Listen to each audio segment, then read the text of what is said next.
Nous en sommes aujourd'hui à la dernière émission de cette série sur la planète Terre. Dans les premières émissions, nous avons étudié cette grande mécanique terrestre qui est la tectonique des plaques.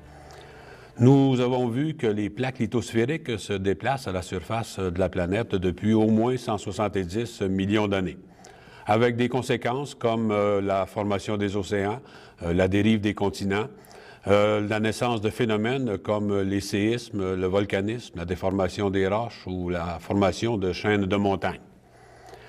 Nous allons nous poser la question à savoir si cette mécanique, cette tectonique des plaques a fonctionné tout au long de l'histoire de la Terre.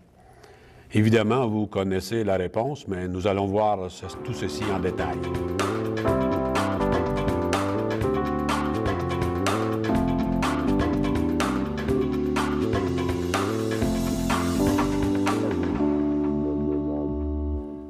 Le système solaire s'est formé par condensation de gigantesques nuages de gaz et de poussière, et les planètes, comme la Terre, se sont formées par l'accrétion de matière il y a 4,5 milliards d'années. La différenciation chimique a amené les éléments lourds, comme le fer et le nickel, à se concentrer au centre de la Terre, dans le noyau, alors que les éléments plus légers se sont dispersés dans le manteau et la croûte terrestre. Cet âge de 4,5 milliards d'années ne nous est pas donné par la datation de roches terrestres, mais par la datation des météorites. L'élément stable de la croûte terrestre, c'est les masses continentales, c'est la croûte continentale. On sait qu'en vertu de la tectonique des plaques, les planchers océaniques, la croûte océanique, est perpétuellement recyclée dans les zones de subduction. Si on fait exception de ces lambeaux de croûte océanique qu'on retrouve dans les chaînes de montagnes, parfois, la croûte océanique la plus vieille date de 170 millions d'années. C'est donc dans les continents qu'on va donc retrouver les archives pour faire cette histoire de la Terre. La question est donc de savoir quand et comment se sont formés ces premiers noyaux continentaux. On a vu dans une émission précédente que la première grande ère de notre calendrier géologique, c'est l'Adéen, qui s'étend du début de la Terre à 4,5 milliards d'années jusqu'à 4 milliards d'années, l'âge de la première roche qui nous est connue. C'est une période de 550 millions d'années qui nous est donc très mal connue parce que nous n'avons à peu près pas d'archives. C'est durant cette période de l'Adéen que s'est réalisée l'accrétion des matériaux et leur différenciation. On évalue que la taille initiale de la Terre était celle d'un petit planétoïde d'au plus quelques dizaines de kilomètres et qu'il a fallu de 120 à 150 millions d'années pour qu'elle atteigne son volume actuel. Les continents seraient apparus immédiatement après cette différenciation. À quel moment, c'est difficile de le préciser. Comme je viens de le dire, la première roche datée l'a été à 4 milliards d'années. Cependant, récemment, on a trouvé dans des roches légèrement plus jeunes des zircons. Le zircon est un minéral quasi indestructible. Des zircons qui ont été datés à 4,1 et 4,2 milliards d'années. Ce qui implique donc que probablement il y avait déjà des surfaces, une ou des surfaces continentales déjà à ce temps de 4,1 ou 4,2 milliards d'années. C'est sans doute avant ces premières accrétions continentales que s'est formée la croûte océanique et les océans par le dégazage du manteau. C'est vraiment tout ce qu'on peut dire de cette période. Les premières roches datées devaient appartenir à de la croûte continentale, puisqu'elles n'ont pas été recyclées dans les zones de subduction, comme l'ont été et le sont toujours les planchers océaniques. Les premiers noyaux de croûte continentale ont donné des âges radiométriques qui s'étendent entre 4,03 et 2,5 milliards d'années, ce qui marque pour nous la période archéenne. Cette planisphère montre la répartition actuelle de ces premiers noyaux continentaux. Ces premiers noyaux archéens se retrouvent au cœur des boucliers précambriens, les plages vertes que l'on voit ici, et occupent une surface bien inférieure à la surface actuelle des continents. Évidemment, c'est là leur répartition actuelle qui n'a rien à voir avec celle du précambrien. Pour répondre au second volet de notre question, à savoir comment se sont formés les premiers noyaux continentaux, il nous faut examiner la nature des roches qui les composent. On y reconnaît trois grands ensembles de roches, les roches vertes, les terrains granito-gneissiques et les roches sédimentaires. Les roches vertes, il s'agit d'une traduction littérale de greenstone, sont essentiellement des laves différenciées, des basaltes et des andésites, comme on en trouve au niveau des dorsales médio-océaniques et au niveau des zones de subduction. Quant au terrain granito-gneissique, vous vous rappelez sans doute que le gneiss, c'est une roche métamorphique qui est formée à partir de la transformation de roches felsiques ou encore de schistes argileux. Sont associés à ces gneiss aussi des grands massifs intrusifs granitiques. Les roches sédimentaires, tout ce qu'elles nous disent essentiellement, c'est qu'il y avait déjà de l'eau à ce moment-là, puisque c'est un bon témoin de la présence d'eau. Comment donc expliquer ces assemblages lithologiques? Nous n'avons pas d'explication définitive. Tout ce qu'on peut constater, ce sont les résultats, les produits. Et ces produits nous disent que fort probablement les processus associés à la tectonique des plaques, ces processus donc auraient fonctionné, comme par exemple la fusion partielle pour former ces laves différenciées, basalte et andésite qu'on retrouve au dorsal et aux zones de subduction. Le métamorphisme qui essentiellement se forme dans les zones de subduction, donc par des forces de compression importantes et des températures élevées pour former, entre autres, les gneiss. Et puis, l'altération superficielle suivie de l'érosion et du transport des sédiments pour former ces roches sédimentaires dans des milieux aquatiques. La seconde période du Précambrien, c'est le Protérozoïque, qui s'étend de 2,5 milliards d'années à 544 millions d'années.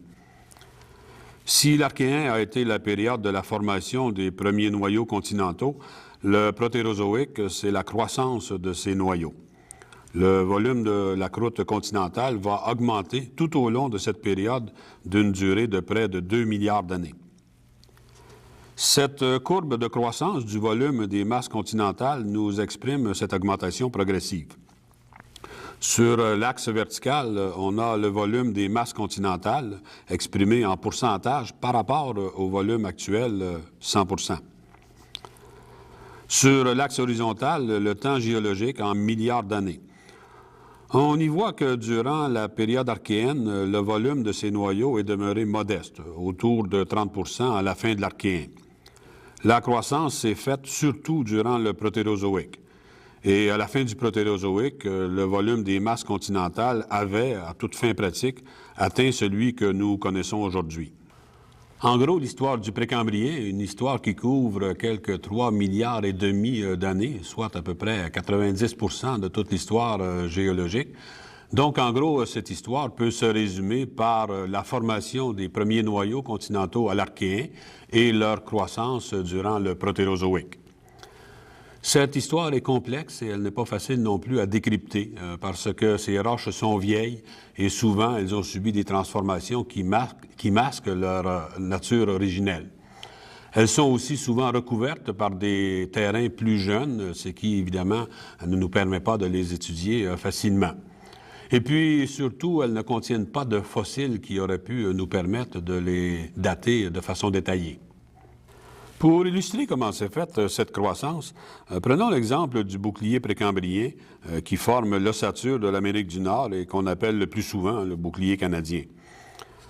Comme le montre cette carte géologique simplifiée, il est composé de 3 grands ensembles de roches représentés ici par diverses teintes. Vous voyez que si on enlève la roche de couverture, ce bouclier couvre une grande partie du continent. Les roches les plus vieilles sont en vert. C'est l'Archéen qui va de moins 4 à moins 2,5 milliards d'années. On y voit entre autres qu'un bon morceau du Québec est constitué de roches archéennes. Vient ensuite le Protérozoïque inférieur, les 2 teintes de jaune ici, des roches datées de moins 2 à moins 1,6 milliards d'années. Vous remarquerez qu'en plusieurs endroits, ce Protérozoïque inférieur recoupe l'Archéen. Les historiens du Précambrien ont montré que l'Archéen ne formait qu'un seul noyau continental qui a été fragmenté en microcontinents déplacés par la tectonique des plaques et que les matériaux protérozoïques ont été déposés dans les océans entre ces microcontinents. Ces derniers se seraient ensuite à nouveau rassemblés, coinçant les matériaux protérozoïques pour former des chaînes de montagnes dans un nouveau grand continent. Le dernier morceau à s'ajouter au bouclier, c'est la bande rose ici, qui est formée de roches qui datent de moins 1,3 à moins 1 milliard d'années, soit du protérozoïque supérieur, et qu'on appelle la province géologique de Grenville. Il s'agit de roches métamorphiques d'un métamorphisme très élevé, qui sont les racines d'une haute chaîne de montagnes. Une chaîne de montagnes qu'on évalue avoir été aussi haute que l'Himalaya actuel et qui ont été mises à nu par l'érosion. Voyons ce qu'il en est pour le Québec sur cette carte géologique simplifiée. En passant, je vous signale que vous trouverez toutes les cartes que je vais utiliser dans cette émission sur le site Internet du cours. Le bouclier canadien forme le gros du Québec en superficie et en volume. Le socle archéen compte pour plus de la moitié. Celui-ci est recoupé par les vestiges de deux chaînes de montagnes protérozoïques, celle de la fosse du Labrador et celle de la fosse de l'Ongava au nord. Une des sous-provinces de l'Archéen est particulièrement importante au Québec à cause de sa richesse en mines, la sous-province d'Abitibi. On se souviendra que l'Archéen a vu se former les premières croûtes océaniques. L'hydrothermalisme devait y être particulièrement actif sur les planchers océaniques. Les mines de sulfure massifs qui exploitent principalement le cuivre résultent probablement de ces sources hydrothermales, comme celles qui aujourd'hui déposent des amas de sulfure massif dans le rift des dorsales océaniques.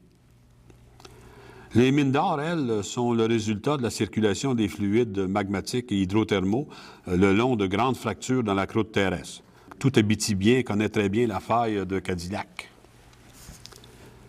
Le Grenville est bien représenté au Québec. Il possède tous les attributs d'une chaîne de montagnes plissées qui s'est formée par la collision de deux masses continentales. La province de Grenville est surtout reconnue pour ses minéraux industriels, ses pierres architecturales, entre autres le fameux granit noir du Québec, et ses minerais de fer et titane.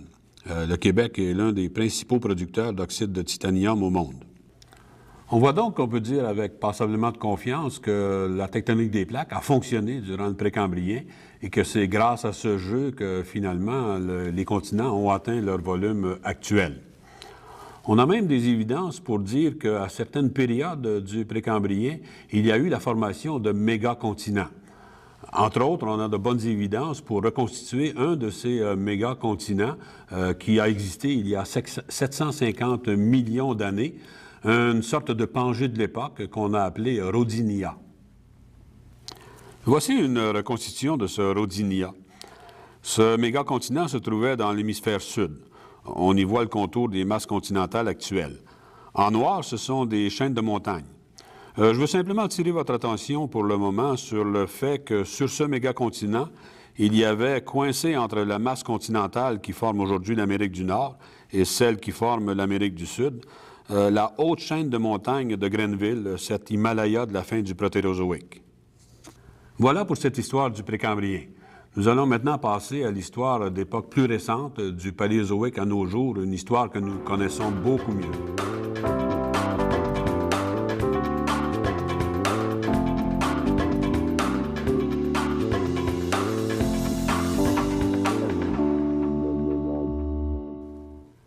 Avant d'amorcer notre étude de l'histoire du Paléozoïque, je voudrais vous expliquer comment on en arrive à retracer la position relative des masses continentales à travers les temps géologiques. Vous vous souviendrez que dans une émission précédente, nous avons vu comment les roches qui contiennent des minéraux ferrugineux enregistrent le magnétisme terrestre au moment de leur cristallisation.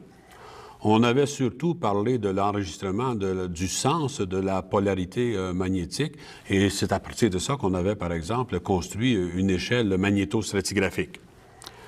Les roches n'enregistrent pas seulement le sens de la polarité magnétique, mais elles enregistrent aussi l'orientation de cette polarité, comme le fait l'aiguille d'une boussole. C'est ainsi, par exemple, qu'on peut utiliser une série d'échantillons recueillis sur un continent, par exemple, des échantillons dont on connaîtrait bien l'âge et dont on a mesuré cette orientation de la polarité magnétique. On peut donc les utiliser pour replacer les continents par rapport au pôle magnétique de l'époque. C'est ainsi qu'on réussit donc à construire des cartes où on retrouve la position des masses continentales pour une époque donnée. On a donc réussi à produire des cartes relativement fiables qui retracent l'histoire de l'évolution des continents et des océans durant la période du Paléozoïque à nos jours. Nous allons maintenant voir comment ont évolué les continents et les océans durant l'ère paléozoïque, soit de moins 544 à moins 245 millions d'années, une période de 300 millions d'années. Nous allons utiliser des cartes qu'on appelle des cartes paléogéographiques, comme celle-ci, pour tracer cette histoire. Voici par exemple la reconstitution de la position des masses continentales à la fin du Cambrien, soit vers moins 500 millions d'années. Je vais vous présenter toute une suite de cartes comme celle-ci. Il vous faut dès maintenant vous familiariser avec ce genre de représentation du globe terrestre qu'on appelle une planisphère. Cette ellipsoïde représente le globe terrestre en entier.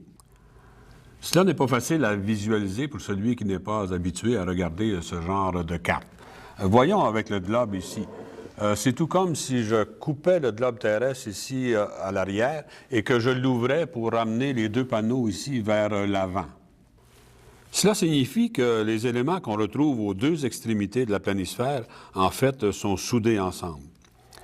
Il faut donc voir ici que si on reconstituait le globe terrestre à partir de cette carte, on aurait 3 petits continents dans l'hémisphère sud et un très grand continent s'étendant dans les 2 hémisphères. Sur toutes ces cartes, la couleur bleu moyen représente la croûte océanique, donc l'océan profond. La couleur jaune, la partie émergée des continents, avec en orangé les chaînes de montagnes. Et la couleur bleu pâle, les plateaux continentaux, donc la mer peu profonde.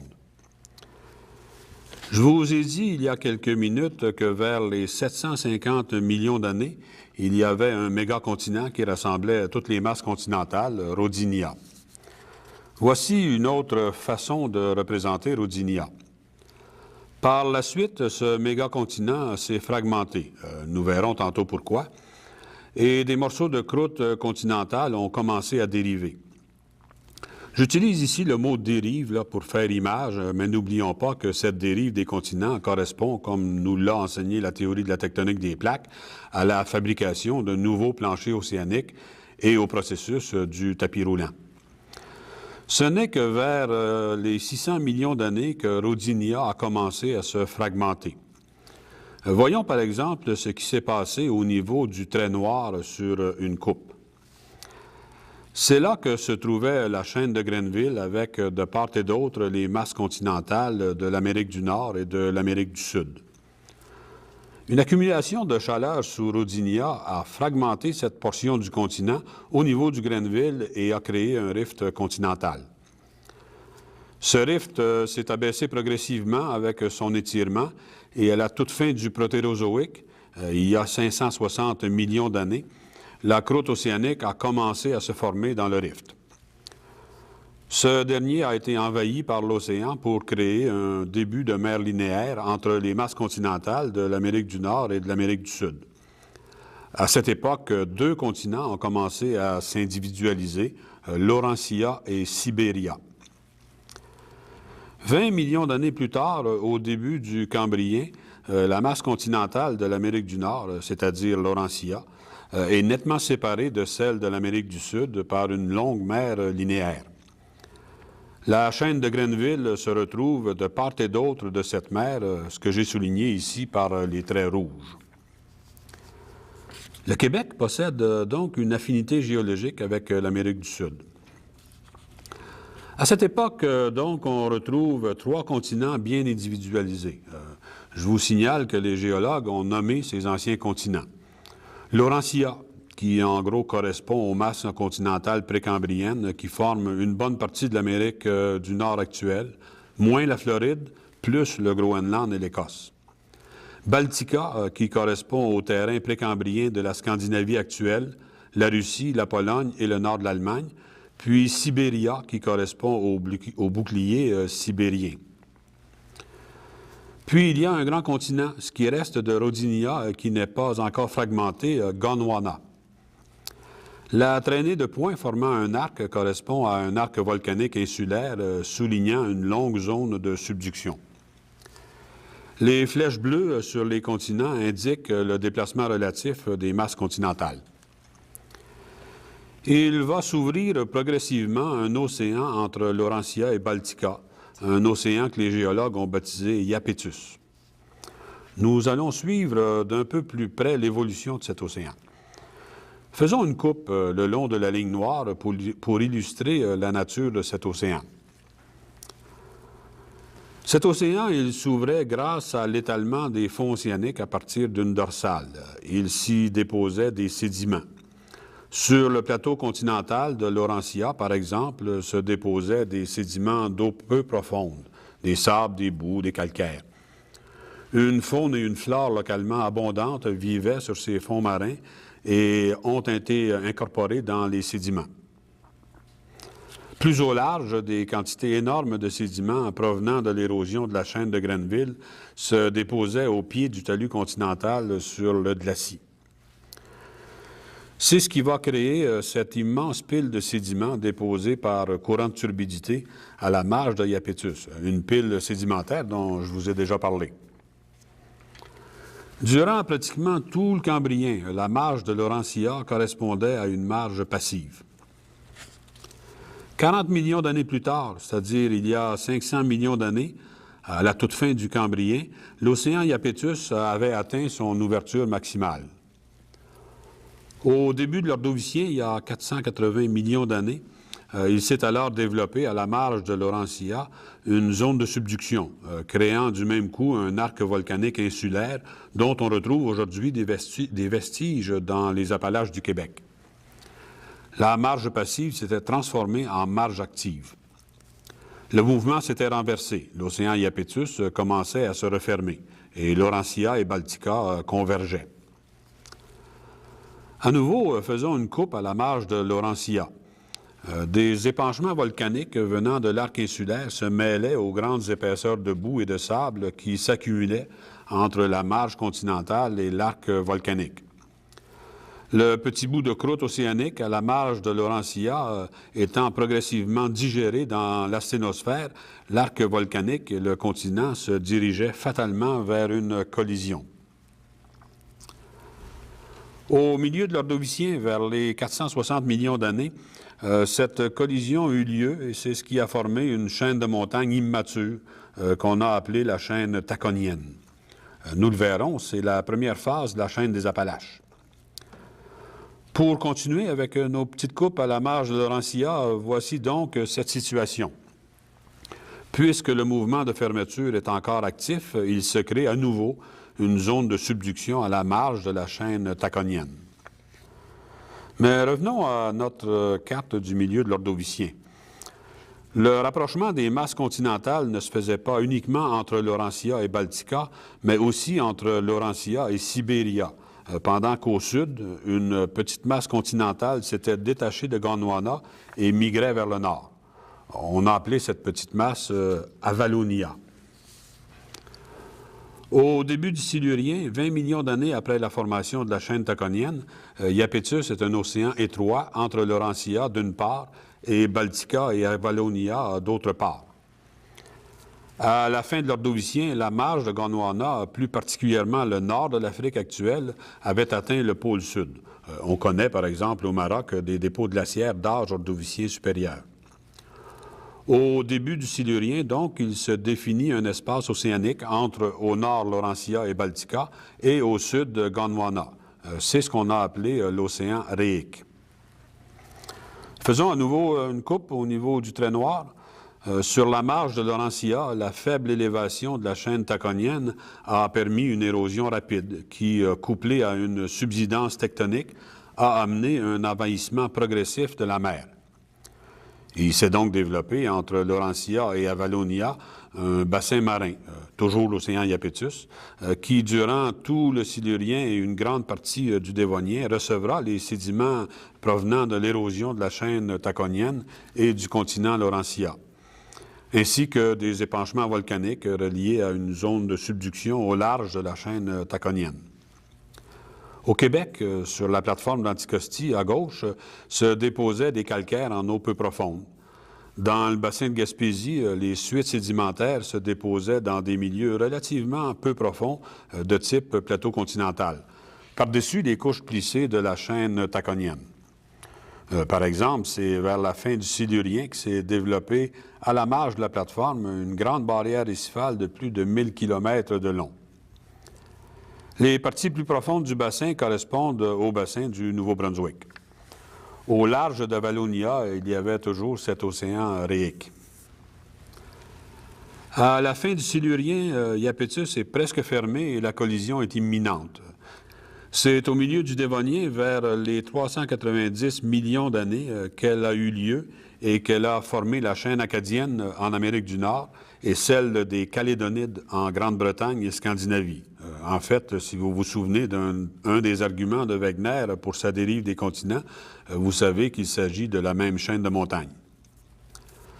À nouveau, faisons une coupe à travers la chaîne acadienne et l'océan Réique. La chaîne acadienne se superpose à la chaîne taconienne. C'est la seconde phase des Appalaches. Avalonia est incorporée à cette nouvelle chaîne. Entre ce nouveau continent, Laurentia Baltica et Gondwana, au milieu du Dévonien, l'océan Réique se referme progressivement. 50 millions d'années plus tard, au début du Carbonifère, vers les 340 millions d'années, c'est la collision.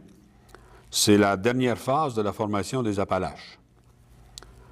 Sur une coupe, on a un nouveau continent qui rassemble trois masses continentales anciennes, Laurentia, Avalonia et Gondwana, avec entre elles les Appalaches et du côté nord-africain, les Mauritanides.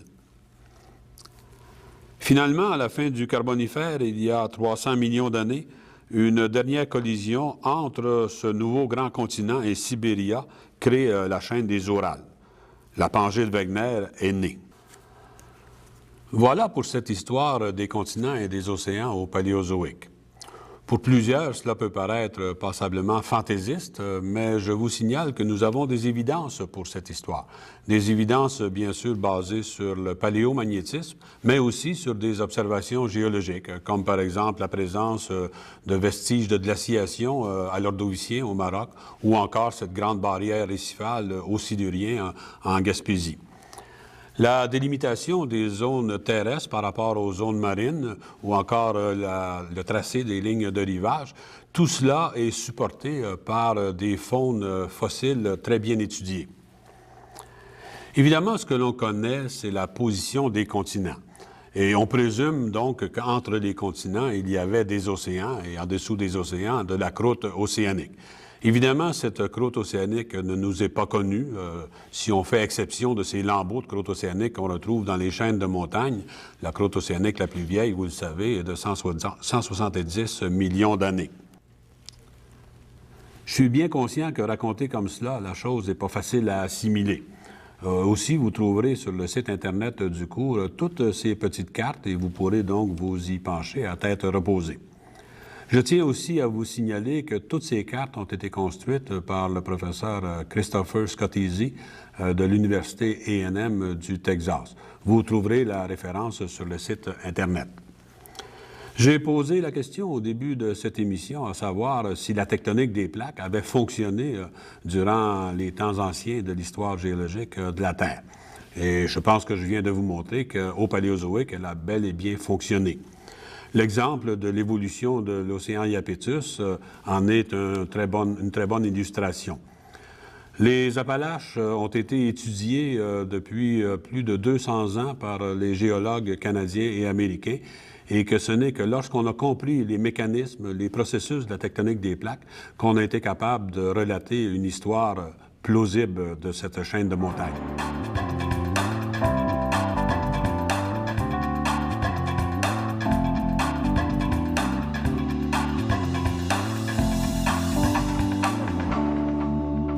Les temps paléozoiques peuvent donc se résumer ainsi. Fragmentation d'un mégacontinent, Rodinia, dispersion de ces pièces issues de la fragmentation, puis rassemblement de toutes ces pièces pour former un autre mégacontinent, la Pangée. Déjà, je sens que vous avez une question. Pourquoi un tel cycle? N'ayez crainte, je vais y revenir. L'histoire du Mésozoïque, Cénozoïque, c'est, vous le savez, Wegener nous l'avait dit, le démembrement de cette Pangée. Et il aura fallu plus de 200 millions d'années pour faire le rassemblement, soit de l'Ordovicien au Permien. Et il en faudra 200 autres, soit de la fin du Trias à aujourd'hui, pour disperser les morceaux de la Pangée, et la dispersion se poursuit toujours. Voyons donc cette histoire qui s'est déroulée au Mésozoïque et au Cénozoïque. Puisque ces événements sont plus près de nous en temps, nous avons beaucoup plus de détails précis, d'autant plus que cette fois, nous connaissons les planchers océaniques. Voyons donc les éléments importants de cette histoire, à nouveau avec des petites cartes. Voici à nouveau cette image de la Pangée au moment de sa formation à la fin du Carbonifère, il y a 300 millions d'années. Il y a deux océans, le très grand océan Panthalassique et un petit océan, l'océan Paléo-Tétis, ou, si vous préférez, l'océan ancestral de la Tétis. Et voici la Pangée telle que se présentait 120 millions d'années plus tard, c'est-à-dire il y a 180 millions d'années, au milieu du Jurassique. Comme dans le cas de nos cartes précédentes, on reconnaît le contour des continents actuels, mais qui sont ici des continents en devenir. La masse continentale avait migré quelque peu vers le nord. On y reconnaît toujours les deux océans Panthalassique et Tétis. C'est au Jurassique que la Pangée a commencé à se fragmenter. À la fin du Jurassique, il y a 160 millions d'années, deux ruptures orientées est-ouest sont bien visibles. Au nord, il y a ouverture d'une mer linéaire qui sépare d'une part la masse continentale de l'Amérique du Nord et d'autre part un bloc formé des masses continentales de l'Amérique du Sud et de l'Afrique. Au sud, l'ouverture se fait en ciseaux, créant un embryon de mer linéaire entre, d'une part, le bloc Amérique du Sud et Afrique, et d'autre part, un bloc formé des masses continentales rassemblées de l'Antarctique, l'Inde et l'Australie.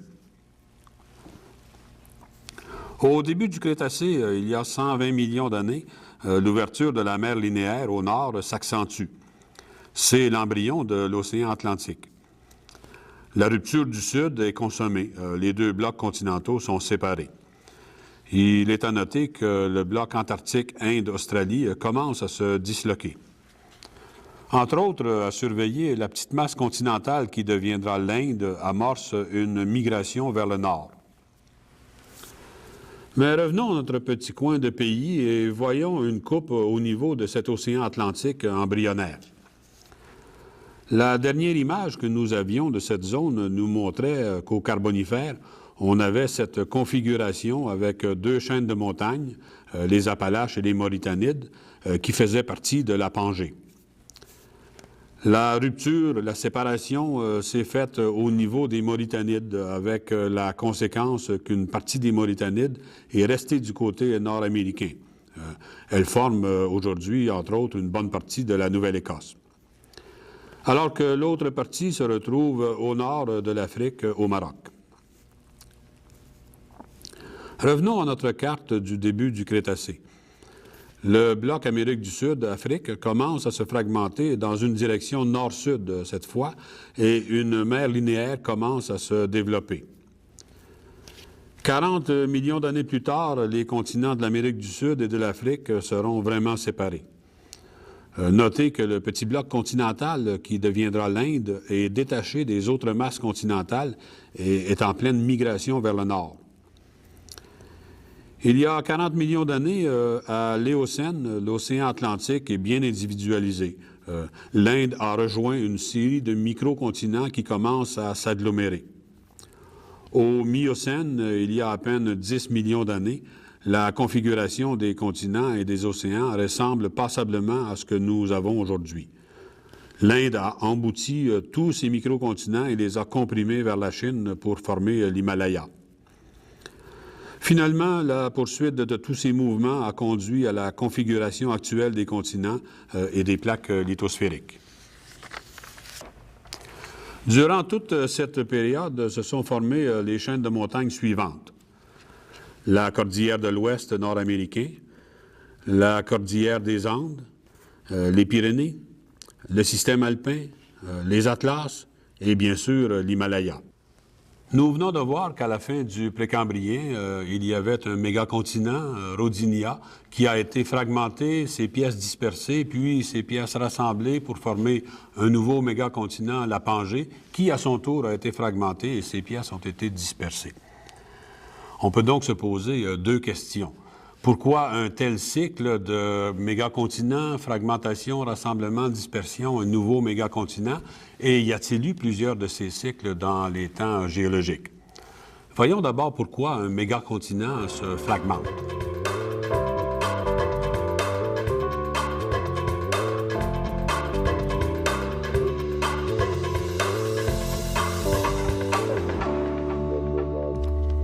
Nous n'avons pas de réponse définitive à cette question, mais une hypothèse intéressante.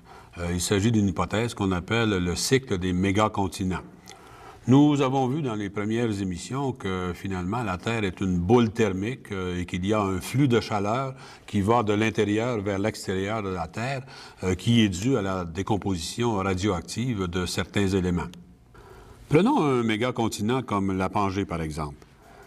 L'hypothèse veut qu'un mégacontinent comme celui-ci, entouré de zones de subduction, reste immobile par rapport au manteau. On l'a vu sur nos cartes précédentes, la Pangée a très peu bougé entre 300 millions d'années et 180 millions d'années, soit durant 120 millions d'années. Comme la conductivité thermique de la croûte continentale, c'est-à-dire sa capacité à transporter la chaleur, et la moitié de celle de la croûte océanique qui l'entoure, le mégacontinent agit comme un isolant. La chaleur s'accumule donc sous celui-ci et le matériel prend de l'expansion, entraînant un soulèvement du continent. Il va s'établir des tensions dans le continent, tensions qui vont contribuer à fragmenter la masse continentale. Après la fragmentation, les morceaux vont se détacher de la masse principale et s'abaisser en s'éloignant. La chaleur accumulée se dissipe par la croûte océanique qui possède une meilleure conductivité thermique. Un bloc immobile reste surélevé. On considère par exemple que le continent africain actuel est un exemple d'un tel bloc. Des morceaux de l'Afrique se détachent, comme l'Arabie au nord-est et tout ce qui se trouve à l'est du Grand Rift. Il se forme autour de ce bloc des océans de type atlantique qui vont s'ouvrir progressivement et vieillir, si on peut s'exprimer ainsi. On peut se demander pourquoi les pièces vont-elles se rassembler par la suite. L'explication tient dans le vieillissement de la lithosphère océanique aux marges d'un océan qui s'agrandit de plus en plus. À la marge d'un océan de type atlantique, caractérisé par une marge passive où toute la plaque se déplace dans le même sens, l'action combinée du refroidissement de la lithosphère océanique et de la charge des sédiments va entraîner une subsidence accélérée qui va conduire à la création d'une zone de subduction. La marge devient active, le mouvement de la plaque continentale est inversé et les deux plaques convergent. Les masses continentales se rassemblent à nouveau et le cycle recommence. On a vu ce genre de renversement dans notre examen de l'évolution de l'océan Iapetus. Au Cambrien, l'océan s'ouvrait, puis à l'Ordovicien, il y a eu renversement et l'océan a commencé à se refermer jusqu'à la collision finale qui a produit la chaîne des Appalaches. Nous avions une autre question. Y a-t-il eu plusieurs de ces rassemblements, démembrements dans les temps géologiques? Les travaux les plus récents sur la géologie du Précambrien nous disent qu'il y a eu fort probablement au moins 4, sinon 5 de ces formations de mégacontinents et qu'en plus, il y a une certaine cyclicité dans la formation de mégacontinents. On leur a même donné des noms. Le plus ancien, Valbara, que d'autres ont appelé Ur, qui aurait existé entre 3,2 et 2,9 milliards d'années. Kenorland, aussi appelé Hudsonia, qui aurait existé entre 2,2 et 2,1 milliards d'années. Columbia, qui est assez bien défini aujourd'hui et qui se serait étendu de 1,8 à 1,5 milliard d'années. Puis Rodinia, dont on a déjà parlé, entre 1 milliard et 750 millions d'années. Et finalement, la Pangée. On commence à soupçonner l'existence d'un autre autour des 2,6 milliards d'années. Ces continents ont eu des durées de vie se situant entre 100 et 300 millions d'années. On voit donc une périodicité aussi de 300 à 500 millions d'années dans la formation de tels continents.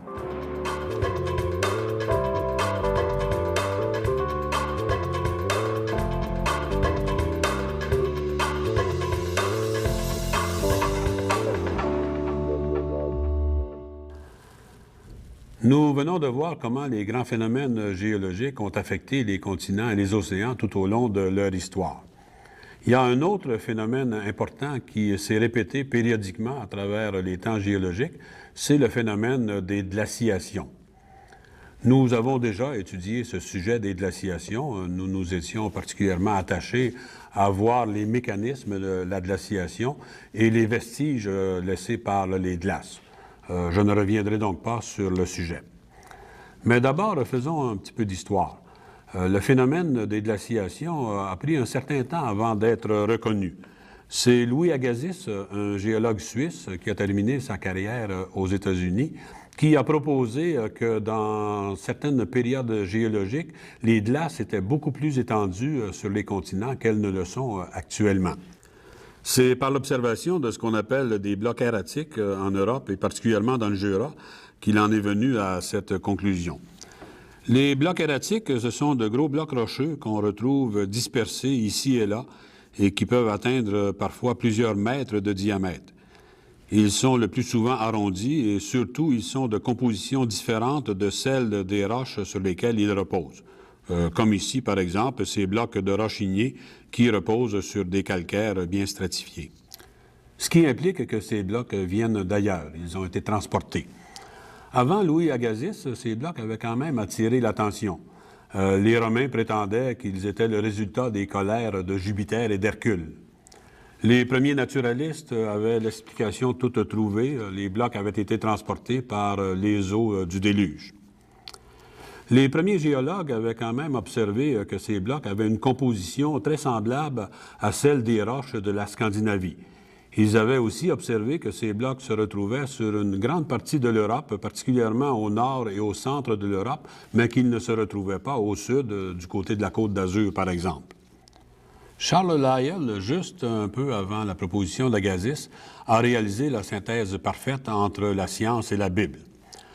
Il a proposé que les gros blocs avaient été transportés par les glaces qui flottaient sur les eaux du déluge et qu'arrivés au milieu de l'Europe, par exemple, ces glaces avaient fondu et déposé ces blocs. Ça expliquait aussi pourquoi ces blocs ne s'étaient pas rendus jusque dans le sud de l'Europe. Voilà qui expliquait la composition et la répartition de ces blocs et qui ménageait aussi la véracité de la Bible. Agassiz a mis en évidence que ces blocs avaient été roulés, transportés par les glaciers à partir de deux sources principales. La Scandinavie, et aujourd'hui on sait qu'il s'agit de la calotte glaciaire du Pléistocène, et les glaciers alpins.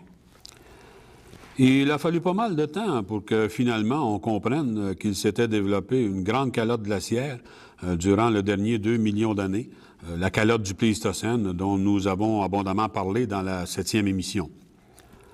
Vous vous souviendrez qu'on a dit aussi qu'il ne s'agissait pas d'une période homogène de glaciation, mais qu'en fait il y avait eu des fluctuations, des périodes où la calotte était très étendue et des périodes où elle avait fondu, des stades d'englaciation et des stades d'interglaciaire. Plusieurs évidences ont permis de reconnaître cette situation. La présence entre les dépôts glaciaires de sol qui indique un climat plus chaud, la reconnaissance d'alternance dans la composition des sédiments des fonds océaniques reliés à des changements de température et correspondant aux alternances sol et dépôts glaciaires des continents. Puis la reconnaissance des traces laissées par les grandes fluctuations du niveau des mers dans les séquences côtières. Pourquoi y a-t-il de telles variations qui se calculent en milliers ou en dizaines de milliers d'années? La réponse nous est apportée par la théorie de Milankovitch, une théorie qui se fonde sur les variations de l'orbite terrestre et du taux de l'insolation estivale aux hautes latitudes. C'est dans la première moitié du 20e siècle que l'astronome Milutin Milankovitch a proposé que les glaciations étaient dues à la variation de 3 paramètres de l'orbite terrestre. Il a montré que ces variations conduisent à des variations de la quantité de lumière qui est captée par la Terre. L'insolation globale annuelle change peu, sauf qu'il y a des modifications relativement importantes dans l'insolation estivale aux hautes latitudes. Examinons une série de courbes proposées par Milankovitch pour montrer cette cyclicité reliée à la position de la Terre par rapport au Soleil. Un premier paramètre touche la forme de l'orbite terrestre. C'est l'excentricité, qui mesure l'écart entre l'orbite et un cercle parfait. Les périodes d'excentricité maximale sont séparées par approximativement 100 milliers d'années, d'où une cyclicité de l'ordre de 100 000 ans. Un second paramètre considéré par Milankovitch, c'est l'angle d'inclinaison entre l'axe de la Terre et la perpendiculaire au plan de son orbite. Les périodes des cycles de l'inclinaison sont de 40 milliers d'années. Le troisième paramètre, c'est la durée du périhélie, la direction dans laquelle pointe l'axe de la Terre lorsqu'elle passe au plus près du Soleil, c'est ce qu'on appelle le périhélie, est variable selon la date de ce périhélie. Les périodes des cycles de la date du périhélie sont de 20 milliers d'années. Si on fait la somme de ces trois périodicités de 100, 40 et 20 000 ans, on obtient la courbe suivante qui exprime la variation de l'insolation, exprimée en watts par mètre carré, dans la zone comprise entre 60 et 70 degrés de latitude nord au mois de juillet. Ces variations sont suffisantes pour causer une glaciation. Il est intéressant de noter que la courbe des températures déterminées dans le forage glaciaire de Vostok, dont nous avons discuté dans la 9e émission, correspond à celle proposée par la théorie de Milankovitch pour les derniers 200 000 ans. Le glaciaire illinoisien, suivi de l'interglaciaire sangamonien, puis d'une autre période glaciaire, le wisconsinien, et finalement la période chaude de l'interglaciaire actuelle. Demandons-nous maintenant s'il y a eu d'autres glaciations dans le passé. La réponse, c'est oui. Voici celles pour lesquelles nous avons de bonnes évidences. Il y a eu la glaciation huronienne, il y a quelques 2,3 milliards d'années. Puis une longue période glaciaire entre 1 milliard et 550 millions d'années, où il y a eu des périodes froides alternant avec des périodes plus chaudes. Les évidences géologiques indiquent une de ces périodes froides il y a 940 millions d'années, puis une autre, la glaciation sturtienne, de 760 à 700 millions d'années. Il y a eu aussi la glaciation Varenger, entre 610 et 580 millions d'années, et la glaciation Sinienne autour de 550 millions d'années. La glaciation Varenger fut de loin la plus intense. On l'a appelée la Terre boule de neige. On considère, et il y a de bonnes évidences pour cela, que la Terre entière était recouverte de glace et que même les océans étaient gelés sur des profondeurs de plusieurs centaines de mètres. Au Paléozoïque, on connaît une glaciation à la fin de l'Ordovicien, il y a 425 millions d'années, et la glaciation permienne entre 290 et 250 millions d'années. Cette glaciation que Wegener connaissait bien. Puis finalement, la dernière, le grand âge glaciaire. Il nous reste à répondre à une question. Comment expliquer ces glaciations qui se font à une échelle de temps beaucoup plus longue? celles qui correspondent à des variations de dizaines ou de centaines de millions d'années? C'est une question à laquelle il n'est pas facile de répondre. Nous avons vu dans une autre émission que la Terre a connu des périodes de serre et des périodes igloo durant le Paléozoïque. Ce type de variation a dû exister aussi durant le Précambrien.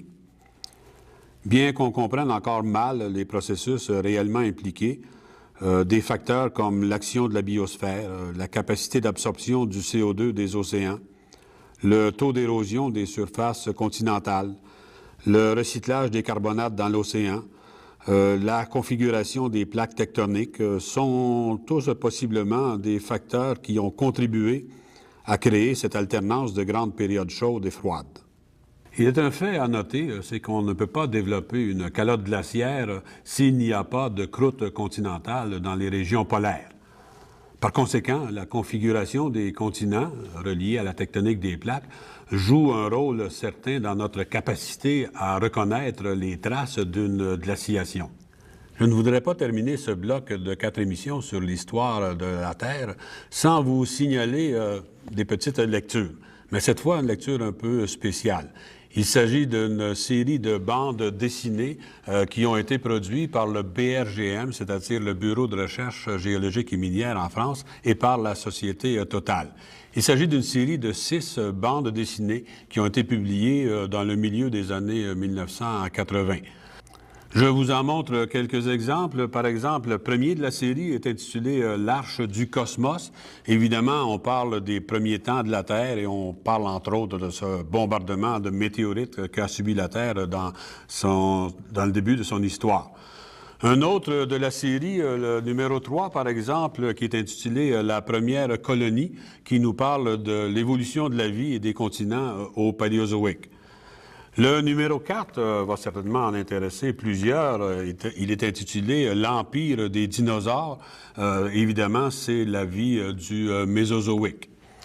Et puis, le dernier de la série, le numéro 6, est intitulé « La planète menacée ». C'est intéressant. Donc, on voit la planète maintenant avec une vision, je dirais, quasi actuelle. Le paléontologue Yves Coppens, par exemple, a contribué à ce dernier numéro. Donc, on traite évidemment, vous l'avez compris, de changement climatique. Cette série, elle est extrêmement bien faite et je dois dire que même s'il s'agit de bandes dessinées, que les faits qui sont rapportés dans cette série sont exacts. Malheureusement, je ne sais pas si elle est encore disponible.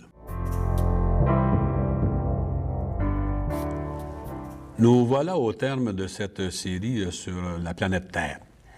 Le grand objectif que nous nous étions fixés au point de départ, c'était l'acquisition d'une culture scientifique en sciences de la Terre. Je souhaite avoir contribué à l'atteinte de cet objectif. J'ai tenté de vous montrer que la planète Terre est un grand système, c'est-à-dire un ensemble d'éléments reliés entre eux qui interagissent et qui fonctionnent comme un tout complexe.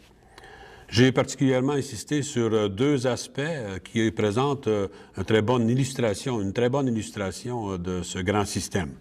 La tectonique des plaques qui nous montre les relations entre la sténosphère et la lithosphère et qui offre un cadre pour bien comprendre comment fonctionne cette grande mécanique planétaire.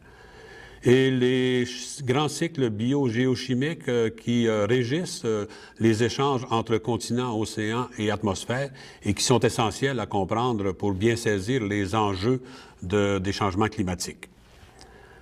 J'ai aussi essayé de vous montrer que cette planète avait une histoire que personnellement je trouve passionnante et qui, j'espère, vous a permis de saisir ce qu'on entend par le temps géologique.